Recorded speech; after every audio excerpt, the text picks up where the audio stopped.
No, that makes sense. And then there's, of course, because there's so many books being acquired, as you said, and there's more being produced than ever before.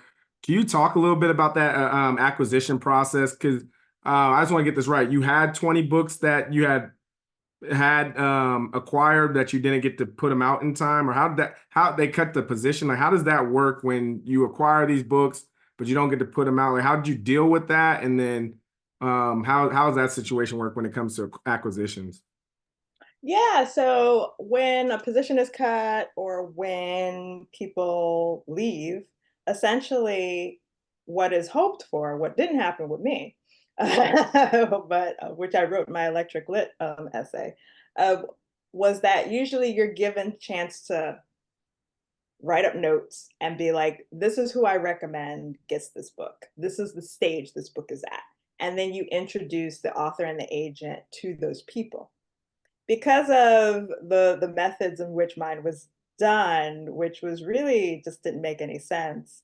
But it also it was what it was. The way that it was done was that technically I still was an employee, but I didn't have access to anything anymore, which was really just made no sense because a layoff is my mom got laid off so much in the 90s. The economy was not great then. So I'm familiar with layoffs, and it's Mm. not like, and layoffs don't always are a tribute to who you are as a person or your performance. They could just, it really was budget. And for me, because of the way it happened and the issues I was having in the company and how vocal I was about the issues in the company, I wasn't totally surprised because I had gone to human resources for various things. Gotcha. And so I wasn't totally surprised. I was got surprised about the way it was done. And so with me being cut off, I had to like give back my work computer, and because I didn't have access to anything. So when I asked, what I was able to do was I was able to download the address book I had and asked my assistant at the time to also help provide me information. And I emailed everyone from my personal account and told them what happened, like the authors and agents. That's not what should be happening, but that's what I had to do. And I just said, this is what's happened. I technically am still an employee until this date, but I had no longer have access. So you have to go to these people for now, and ask them what's up. And no one was notified. Wow. No one was notified. I think one big deal author and their agent was noted, like was called because they were like, "What the hell's going on?" And then I went public on Twitter about 2 weeks later because by then I was like formally no longer an employee, and I wanted to give time to be like, "Did y'all's share that?" No.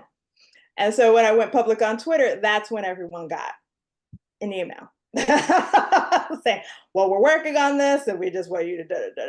And I was just like, it shouldn't have been that way. But usually it really is, it should be where the editor who is departing is working with the teams to just do a very clean handoff where Got you're like, this is where, like I said earlier, this is what books I have. This is where they're when they're supposed to come out. This is what status they're in. This is who to contact for this. Um, and if there's anyone who's like an assistant who can continue to like be a main kind of like, mediator, go between as they're like segging to new people, that can be helpful. But that's usually how it should go. But sometimes, and even recently, friends told me, they're like, I heard about my editor getting let go in Publishers Weekly. Wow. I didn't hear from my editor. I didn't hear from the publisher. I heard in a media outlet. But so once an author has that acquisition and that deal, does that mean their book's going to go through regardless, though? Or are there times where that handoff doesn't happen and they're stuck in limbo as an author, or how does that work? I mean, I have heard about books that got forgotten. Oh, Unfortunately, I'm not gonna lie to you. Like I have heard about books where it's like, oh crap, like we didn't realize and da da da da da. And others like, well, hello and da da da da da. So and I don't think there's any like ill will. It just happens when there's a lot of chaos. But usually the books go through. I think a thing that might not happen is a might that might happen is sometimes if there really isn't a person who has the same vision and can't connect with the work, they might consider canceling a book. But there are other stipulations in a contract that would really make that happen. You know, plagiarism, morality contract clauses, not delivering for years and not telling anybody, in which a publisher can absolutely be like, you have not delivered and we have not heard from you. And so no. And so maybe an editor who acquired it was covering for the author, and then the new editor's like, I'm not.